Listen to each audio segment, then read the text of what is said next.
Sebelum saya memulai presentasi, di sini saya ingin memperkenalkan diri. Nama saya Dinda Suci Oreja dengan NIM 2201010082. Di sini saya akan menjelaskan kegiatan umum perusahaan PT Pupuk Indonesia.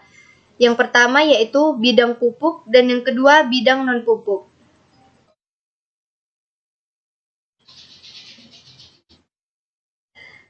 Bidang pupuk memproduksikan dan memasarkan pupuk urea, Ponska dan NPK serta jenis pupuk kimia lainnya. Kegunaan pupuk urea yaitu membuat tanaman lebih hijau dan segar, mempercepat pertumbuhan, meningkatkan kandungan protein pada tanaman.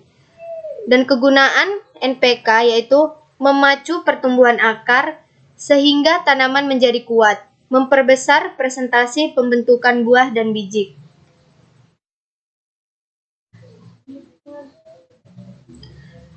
Dan pada bagian bidang non-pupuk, Pupuk Indonesia memiliki bisnis pendukung untuk memperkuat pola distribusi dan logistik pupuk Indonesia, sehingga resiko-resiko tidak tersalurnya pupuk di seluruh wilayah Indonesia dapat dimitigasi dan memenuhi kebutuhan atas pelaksanaan penugasan dari pemerintah dalam hal bersubsidi produksi, yaitu ada harga, kualitas, jumlah, waktu, dan jenis. Indonesia adalah negara yang sangat subur dalam hal pertaniannya. Hal inilah yang mendorong sebagian besar masyarakat di Indonesia untuk bekerja sebagai petani. Seperti kita ketahui, jumlah petani yang begitu banyak menyebabkan kebutuhan pupuk di Indonesia kurang terpenuhi. Terbukti dengan kelangkaan pupuk yang terjadi pada saat ini, baik itu jenis pupuk urea maupun jenis pupuk lainnya yang telah diproduksi oleh PT Pupuk Indonesia. Pada subtotal produksi pupuk yang telah dikeluarkan pada tahun 2020 yaitu sebesar 12.263.833 ton dari kebutuhan pasar pupuk saat ini.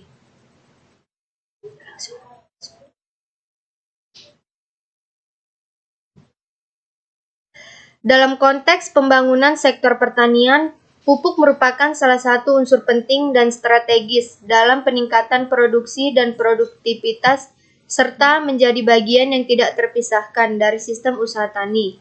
Oleh karena itu, pemerintah terus mendorong penggunaan pupuk dengan mengeluarkan kebijakan di antaranya adalah subsidi pupuk.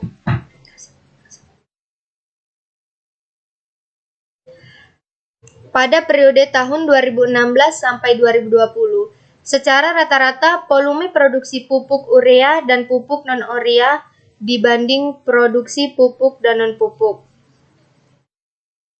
Dan volume penjualan pupuk PSO. Nah, di sini dapat kita lihat tabel di bawah ini menunjukkan data produksi pupuk dan non-pupuk PT Pupuk Indonesia yang melaporkan antara target dan realisasi produksi. Untuk kinerja volume perdagangan dapat dilihat pada pupuk PSO yang berwarna biru tua dari tahun 2016 sampai 2020 masih stabil. Untuk pupuk non-PSO yang berwarna biru muda dari tahun 2016 sampai 2019 naik dan turun pada tahun 2020. Dan untuk produk lainnya yang berwarna hijau terdiri dari herbisida, pewarna pupuk, semen, batu bara, dan lain-lain. Volume perdagangannya naik turun.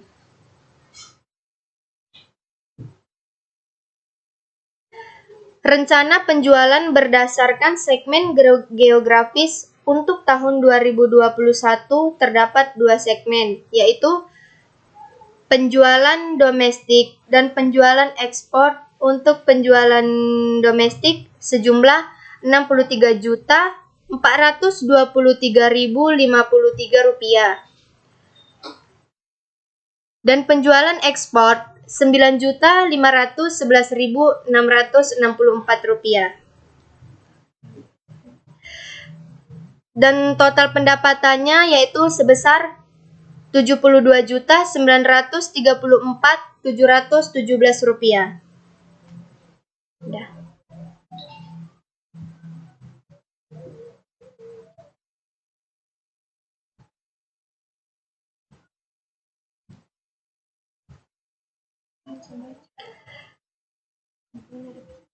Kesimpulan dari presentasi saya yaitu, berdasarkan hasil penelitian dengan melakukan analisa kinerja keuangan dan operasional, ditemukan bahwa kinerja keuangan dan operasional perusahaan selama periode 2016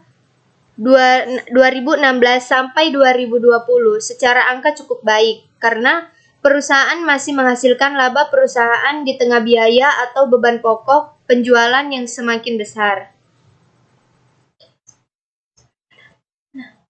Selain itu, sekian presentasi dari saya. Terima kasih.